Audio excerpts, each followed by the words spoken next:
And we've made the decision that for the month of February, and maybe beyond, but certainly for the month of February, CVP will cover the duty payments that are now applied to the EU when shipping from the UK.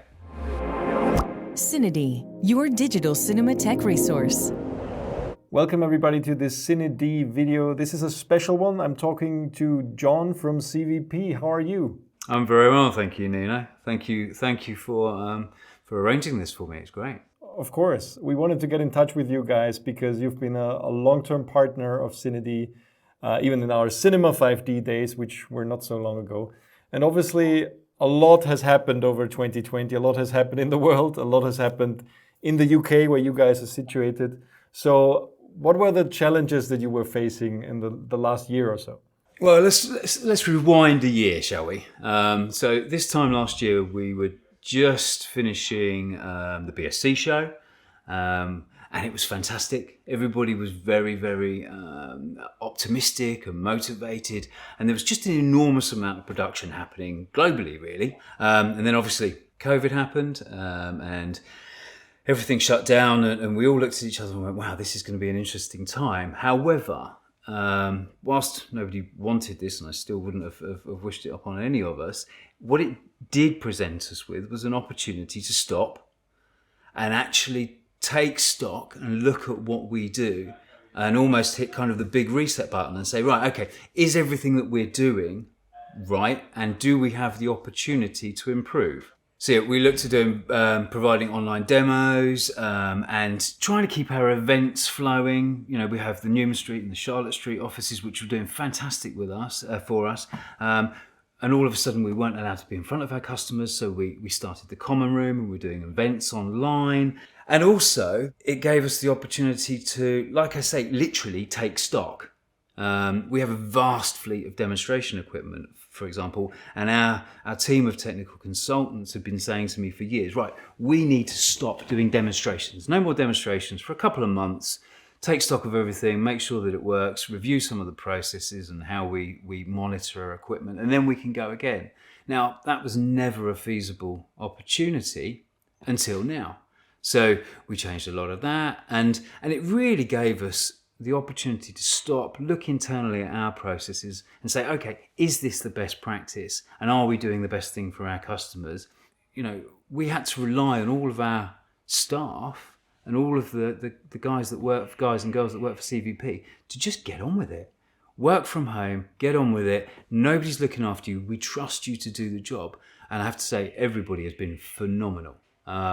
So, you know, it really taught us that we could rely on people, we can do things differently, we can adapt as a business quite quickly, we can continue to work and actually get the best out of everybody and still service our customers probably as well, if not potentially better than we did before.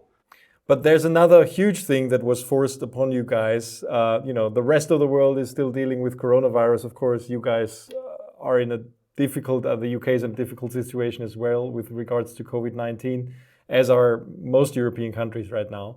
But apart from that, as a big company, you guys also have to deal with Brexit. So how are you dealing with this? And is there anything that customers can rely on during this very unsure time when it comes to trading with the UK? You know, we were very fortunate that we had a 3-year run-up to leaving the EU. So it was all beautifully thought through and planned. Obviously, it was all a little bit last minute in the end. None of us really knew what it was going to be about. So, you know, we all woke up on January the 1st and went, wow, this is an interesting time. As a result of the UK leaving the EU, the import duties into the UK have actually reduced on the majority of product categories and pretty much across the board. What that now means is what we have to do is we have to apply those duty changes to the pricing of the products that we purchase and subsequently sell, whether it be to the UK or the rest of the world, including obviously the EU in this scenario, which relies on a number of things. Suppliers need to recognise and apply those changes in duties to their pricing to us, because up until now, everybody ships to us if it was from within the EU, duty paid, EU duty paid. Now, what we then need to do is ensure that there is an adjustment made to the UK that represents the new duty. That way then what we can do is we can pass those savings, should there be some, onto the UK market, and also continue to trade with the EU with correct EU duties paid that should still enable us to sell at the same price to the EU that we were selling before. So that shouldn't cause anybody any issues within the EU. And for any opportunities with the rest of the world, it potentially could make us as CVP slightly more competitive than we were before. So there is potentially an opportunity for customers outside of the EU or the UK to benefit as well.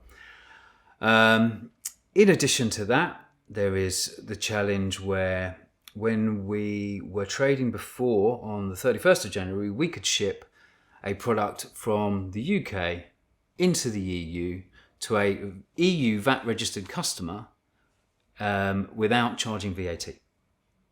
And it would be landed with the customer without any duty, without any VAT charged. That is no longer possible. We cannot ship from outside of the EU into the EU without the customer paying VAT, regardless of their VAT registration, which then relies on the customer making their own VAT claims, which most have got used to not doing. So that's a challenge as well. And also the complications of how easy is it going to be to actually ship and get things through customs. So all of these were considerations that we've got going on in the background. So what we decided to do is we will calculate what the duty payments now need to be, which requires us to go to every single manufacturer that we deal with,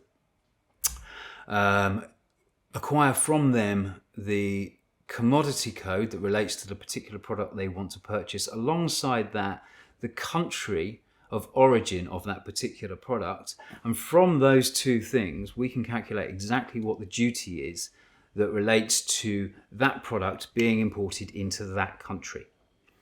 We can then demonstrate that through our website. And we've made the decision that for the month of February, and maybe beyond, but certainly for the month of February, CVP will cover the duty payments that are now applied to the EU when shipping from the UK. So that will be refunded to a customer through the basket on the website, or through an account manager. The account manager will calculate what the duty will be, and we will fundamentally offer that as a discount on that order. We are also working on a mechanism that will enable VAT-free trade,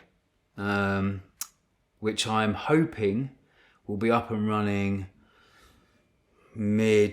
maybe towards the end of February, which means that customers will, at the same time the same way as they did before, trade with CVP. They'll give us an order, they'll register their VAT number, and we will be able to ship to them VAT free. So it will land with them VAT and duty paid effectively, or the VAT will not be charged and they won't need to VAT reclaim themselves. So these are the things that we're doing that I hope by the end of February we will be able to demonstrate that there is absolutely no difference if you're an EU customer in trading with CVP than if it was December the 31st. Okay, so if I got you right, you basically have an advantage with the new duties that are applied on products that are imported into the UK. You have an advantage over before, which you're trying to pass on to your customers and thereby kind of offset the duties that they have to pay now if they are in the EU. Is that right? Absolutely right. So to use an example, if we import a product X, and the EU duty was 3%, Therefore, there was a 3% duty when landing the goods into the UK, and that then is reduced to zero. The net effect should be that the UK can land that item with the same net cost, 3% cheaper than in the EU. However, when you then ship it from the UK to the EU, the 3% duty is chargeable.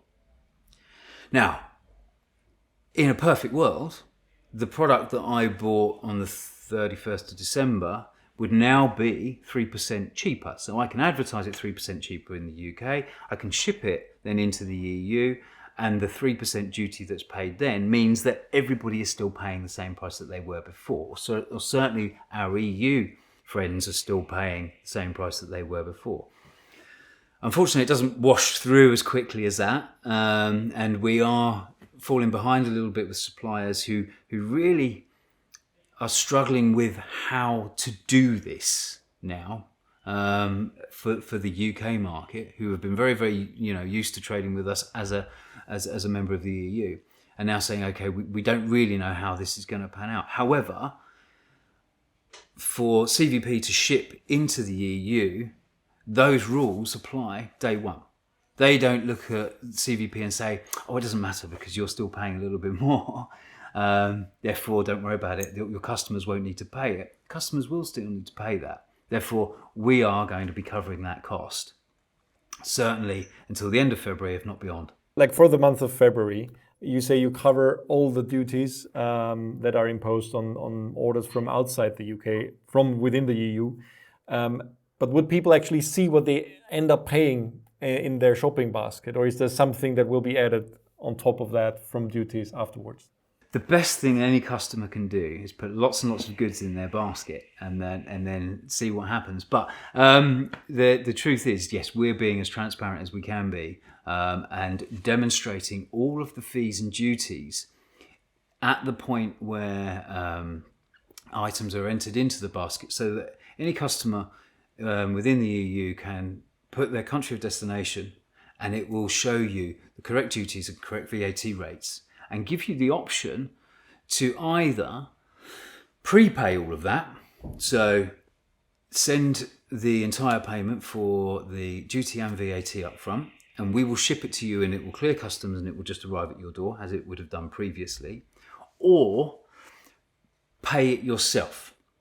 And the reason we put the pay it yourself option in there is because some of our customers may well decide that actually they would prefer to clear the goods themselves and pay the VAT themselves, but maybe not pay the VAT up front, but put it on their own deferment account. VAT registered customers often have the opportunity and the option to apply for a VAT deferment account and also a duty deferment account, which means that they don't have to worry about all that. They just park it and pay it later when they do their own tax returns. And the two kind of net themselves off together. So we've put those two options in to ensure that people have the ability to decide for themselves which option is preferred. And the third option obviously then would be shipping either duty paid or pay the duty yourself, but VAT free, which will actually, by the time we get that up and running, will probably be a duty paid VAT free option, again available on our website. Okay, so you hope, or I mean, there's a lot of things that you're probably also dependent on regulations, but do you think that I heard that there will be future negotiation between the UK and the EU to actually make trading of goods a bit more easy again? Do you think that it will ever be the same or easier as it was before? There's no reason why it shouldn't be as easy as it was. And the only potential change that I can see is possibly one of a slight delay. But I also have to say that after the first week or so of settling things down, one of the biggest challenges being actually courier companies working out what the best, I suppose, method of getting goods from the UK to the EU was, once that's all settled down, it's actually starting to become relatively efficient again. I'm fairly confident that when goods leave CVP, it's 1 or 2 days to get it to destination within the EU, or the rest of the world, to be fair. It's not often we ship goods that takes longer than 1, 2, maybe 3 days to get where it needs to go. So I really don't think that probably by the end of, I'm going to be confident that by the end of February, it's not going to be a lot different. I think that most people will be able to go online or speak to one of our sales guys and be confident that they will receive their goods in the way that they used to within a similar timescale. Well, definitely 2021 is going to be exciting and challenging year for many. A lot shifted to streaming. I think the whole streaming sector exploded. I'm sure you guys noticed that as well from the orders you're getting. But where do you see everything headed in 2021 for the industry as a whole, but for CVP in particular as well?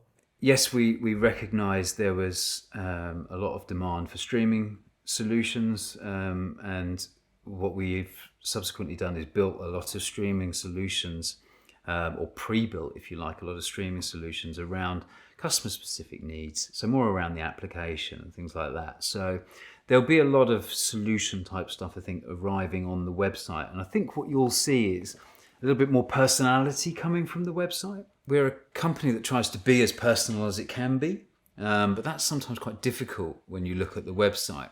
But this year, I'd love to see us bring more personality to the website if we can. I'd love to see us be able to offer a more tailored solution to our customers, even online. If I think about the customer and what challenges are they going to face in 2021, none of us can really afford to stand still and just sweat the kit we've got, because there's always new kit coming out. And let's be honest, 2020 was the busiest year I think I've ever remembered for new product launches and major product launches. Now what we have to do is enable the industry to afford that equipment. And when everybody's had a tough year, we're not necessarily swimming in cash, and we don't have banks offering to throw money at us to buy new equipment, because they often look back at how has the last 3 years been for you? How have you performed? And the answer to that in the current climate is it's not been great. We've had a tough year. So there's a reluctance for people to lend money. So we now need to find solutions to that. We're trying to help customers offload their existing assets when they want to buy new. So we're offering opportunities for Tradein, which is obviously then meaning that our used equipment portfolio is growing, because we're trying to help customers out of their old kit and into new kit. So rather than popping it on eBay and hoping someone finds your gear, give the equipment to us and we'll either purchase it off you for the right price, or we'll sell it on your behalf and charge possibly a small commission, as you may well do on eBay. But don't put it on eBay, put it on CVP. We're also looking at various finance options, which I think is important nowadays, because just the whole COVID thing has made customers' financing just far more difficult. So we're trying to do what we can to lend a hand there. So that's two of the things that we're really looking to work on, that hopefully will give the industry the opportunity to invest in the assets it needs, because I'm really confident that 2021 is going to be a great year for production. The demand is there as well. I mean, we see the streaming services are exploding. I mean, everybody's just trying. It's almost like a golden age. Somebody said it's like the golden age of television. I mean, it's not really television, it's streaming. But in the end, we watch it on our TVs. And I agree. I think there's a huge amount of money being poured into the industry from those big corporations, and also the smaller ones now too, with the broadcasters starting their own streaming channels. So the work is there. Just the question is, when can everything pick up again after, like we all vaccinated or whatnot, or tested, or both? So that is the big question, I guess. Well, I think it is a big question, but we're quite a resolute bunch in a way. We find ways of doing things, and that's why through lockdown there's been certain exemptions applied to film and TV production, because we find ways around the problems that are presented, and we have managed to continue production safely. There's just the demand for content is enormous. There's probably never been a greater demand for content, if I'm totally honest. And we're here to service that. That is our job. Agreed. I think that's a nice ending to the whole discussion here, because I think the future's bright. There is a very bright light at the end of the tunnel, and I guess we see it. I'm looking forward to it. All right. Thank you, John. And thanks for taking the time. We will come up with more ways to cooperate with you guys, of course. I think we've a lot in the planning as well, and the audience will see it sooner than later, I think, and we look forward to that. I agree. I hope so. Thank you, Nino. Thank you guys, everybody, for watching. Stay tuned to CineD for a lot more discussions like this one. Most of them are more particularly about gear or the filmmaking craft, but it's also very important to look behind the scenes of the business every now and then, like we did today with John from CVP. And please subscribe to our YouTube channel if you're not subscribed yet. Thanks for watching.